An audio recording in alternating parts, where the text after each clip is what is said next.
It is a pleasure to be here in Helsinki, and I love Finland. So, yay! Okay, little clicker, there it is. Thank you. So I'm here today to speak on opportunity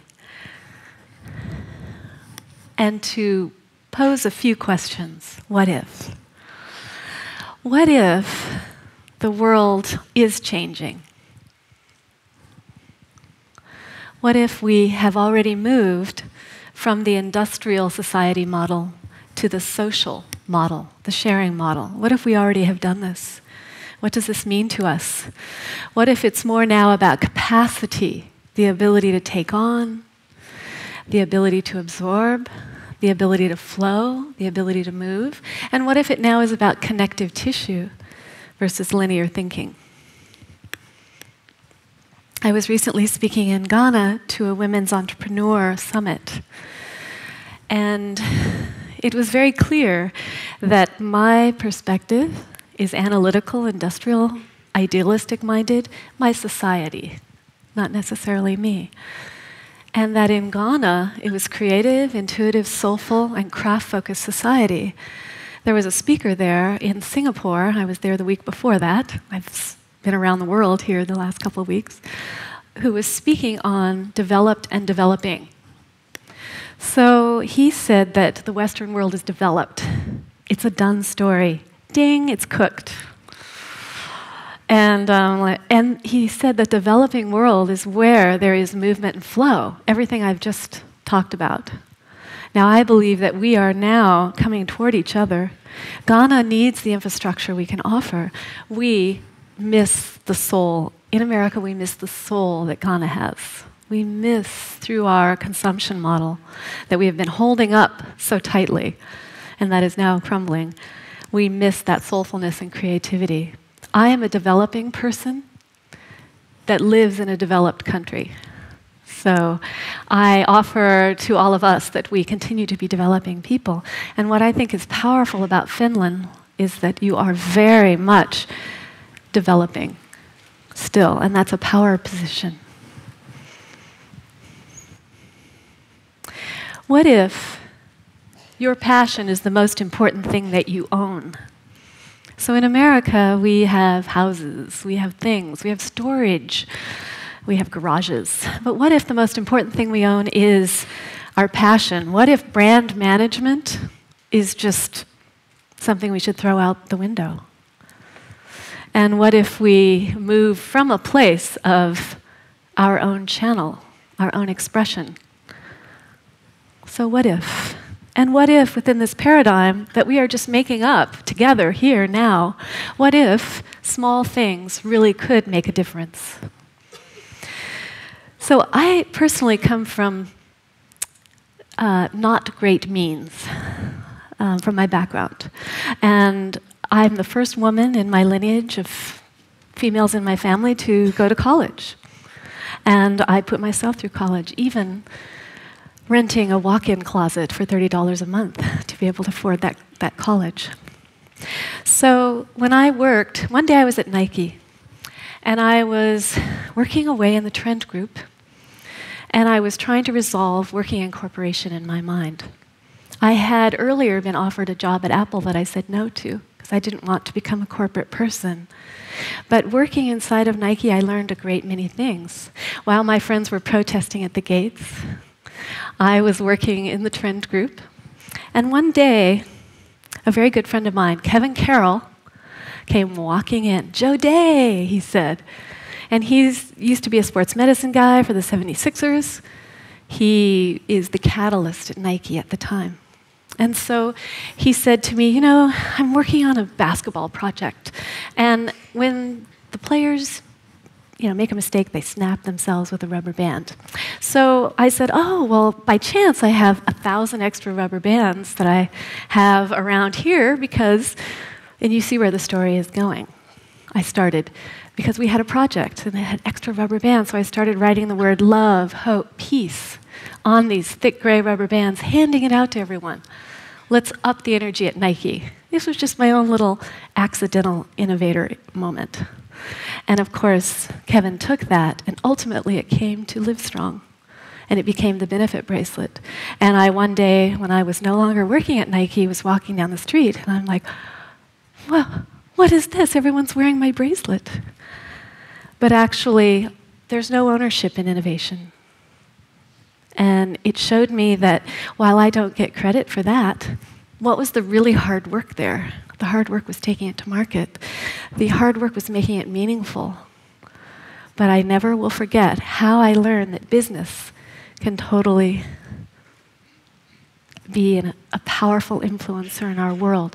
But it's not business and it's not brand. It's the people inside who have that passion to step forward in the new paradigm. So I'm mentoring a young woman. She's 21. And she has this brilliant idea. She's a design student.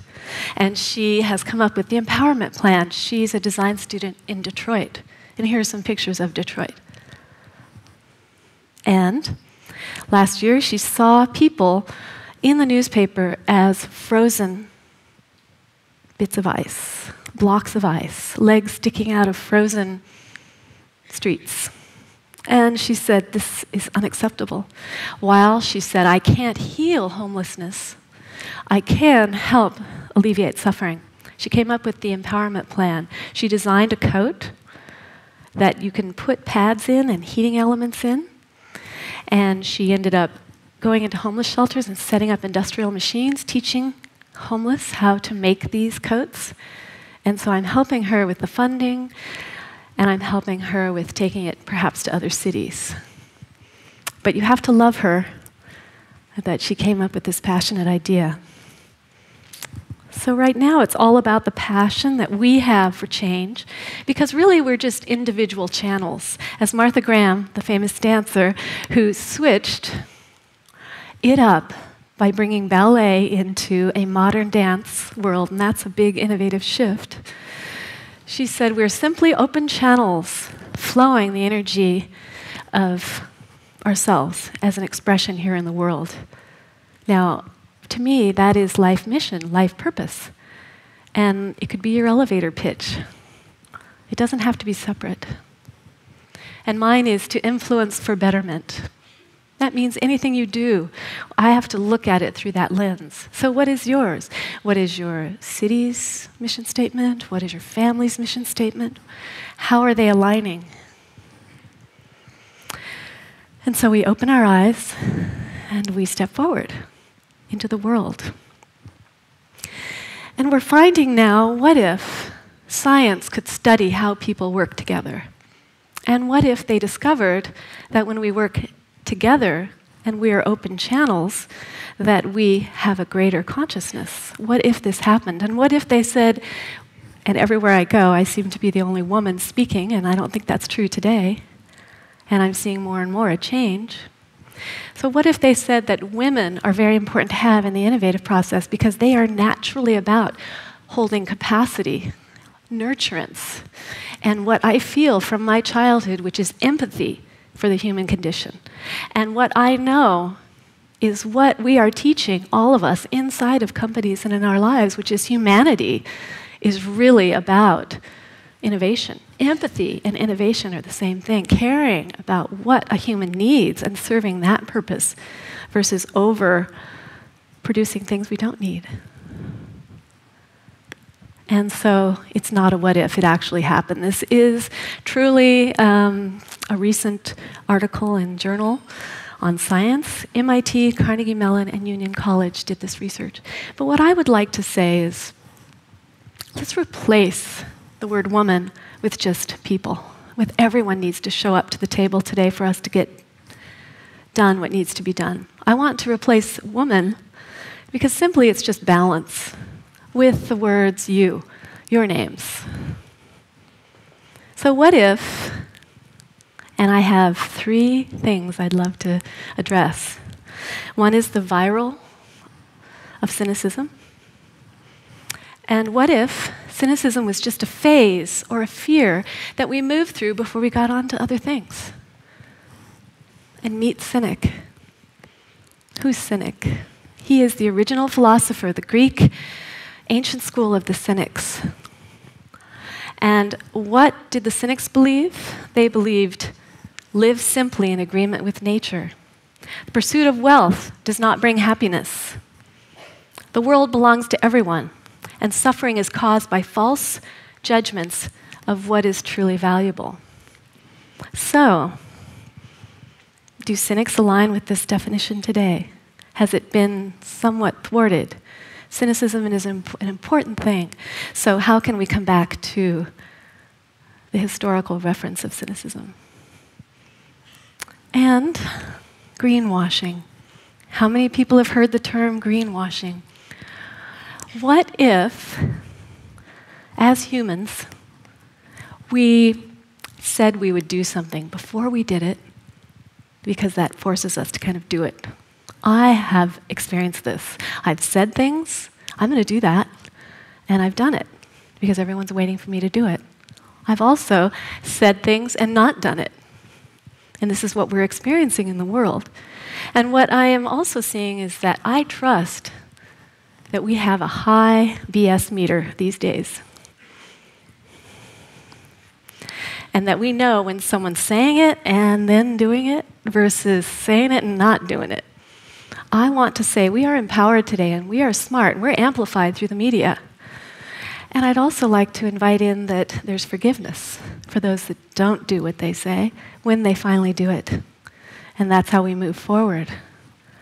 So I want to tell you I get the greenwashing and the cynic thing 1,000 times when I travel the world and speak. So, what? Let's get rid of what if. And let's say what is going on now. So there's a change generation that's happening, and we see this through the Fast Company blog. We see this through the Fast Company, that there is a generation coming up with a new mind.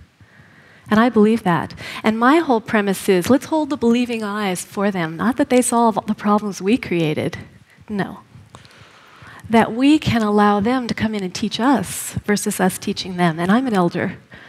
So I invite youth into my life to teach me, because there is a teaching there. We raise them well.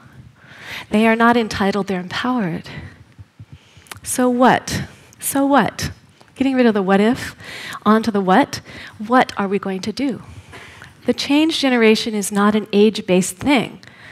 We are all a part of the change generation. And that's the invitation today. What?